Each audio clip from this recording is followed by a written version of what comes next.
This is Kim Newlove, host of the Pharmacist Voice podcast. Today is Friday, December 25th, 2020. Merry Christmas, everyone. Thank you for joining me today. It's the last episode of 2020, and I'm breaking format today. This episode is not about my journey from pharmacist to voice actor. Instead, I want to share some of my personal Christmas memories and traditions with you. From church to cookies and more, here's your chance to get to know 8 things about the girl behind the pharmacist voice. Number 1, church. I grew up in a small village in Northwest Ohio. It seems like ever since I was born, Christmas time centered around church. I was raised Lutheran, and Jesus is the reason for the season. Growing up, I attended church regularly, and I did my part in the annual Christmas play. I sang songs, wore cute costumes, and tried to remember my lines. Both sets of grandparents lived nearby, and they always showed up to watch. Church and family were the most important themes growing up.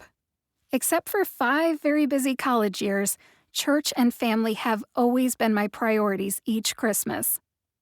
As an adult, I have had some awesome experiences, like playing Christmas music in a church bell choir and watching my younger son Derek perform in the church's annual Christmas play.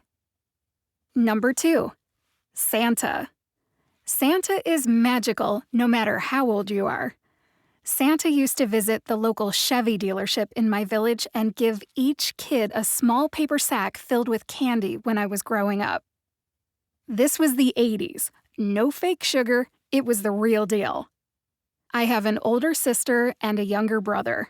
When I was growing up, I remember my brother and sister waking up first each Christmas morning.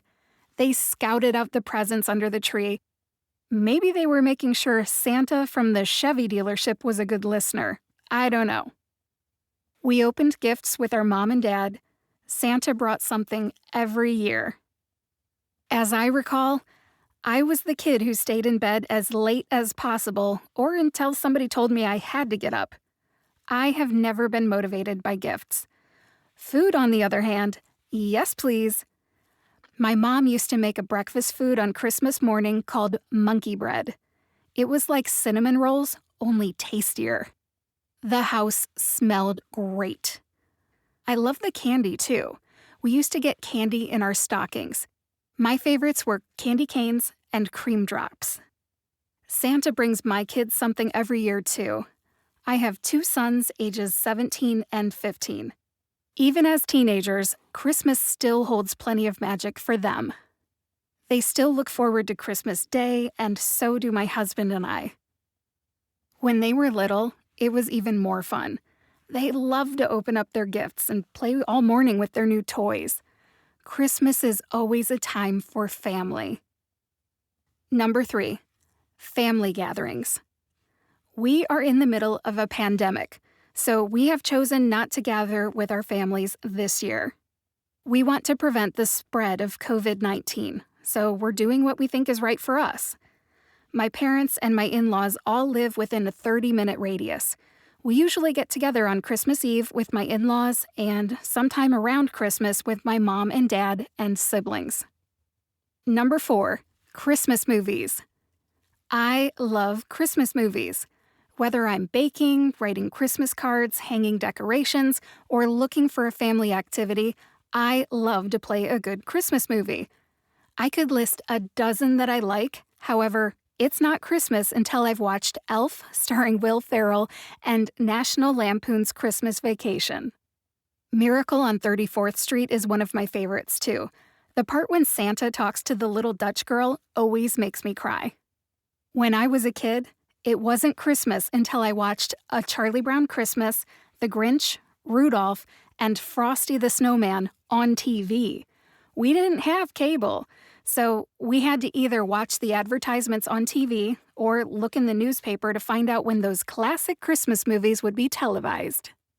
There were no VHS tapes, DVDs, or streaming services when I was a little girl. Number 5, Christmas music. I'm not super picky about Christmas music, but Trans-Siberian Orchestra is my all-time favorite. I've seen them in concert at least twice, and they so totally rock. I'll listen to any music on the radio, but I do like the classics, the Carpenters, Elvis, Bing Crosby, and so on. Number 6, cookies. I have a sweet tooth. My mom made a variety of cookies when I was growing up. I have so many favorites, but this year I only made 2 kinds: honey lemon cutouts and gingerbread cutouts. I'll post some pictures on Instagram. If you want to check those out, go to thepharmacistvoice.com and click on the Instagram link. Number 7, books. I love to read to my kids. They're older now, but the books still come out at Christmas time. It's not Christmas in my house until I read The Sweet Smell of Christmas by Patricia Scarry. It's a scratch and sniff book. Yeah, it's for kids. If you're new to the show, I have a 17-year-old son with autism.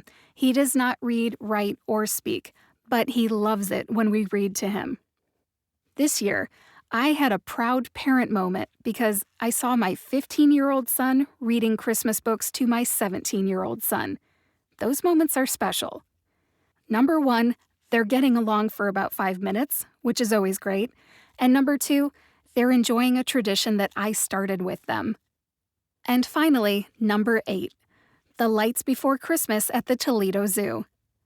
I live near Toledo, Ohio, and the Toledo Zoo is one of the best zoos in the U.S.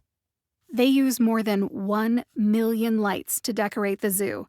There's a huge Christmas tree and more than 200 animal images throughout the zoo.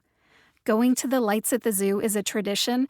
If you've never been there and you haven't seen what I'm talking about, I'll put a link in the show notes. Check that out. It's awesome. Let's wrap this up. Thank you for joining me today for the 2020 Christmas episode. I enjoyed sharing some of my personal Christmas memories and traditions with you. I hope you feel like you know the girl behind the pharmacist's voice a little better now. In January 2021, I will continue to alternate solo shows and interview shows. Next Friday is January 1st. Dr. Asha Pai Bohannon will return as a guest on the podcast to talk about her new book. It's called Impact Pharmacist. Start your own wellness practice and leave your retail pharmacy job behind. Have a Merry Christmas and a Happy New Year. I'll talk to you next week.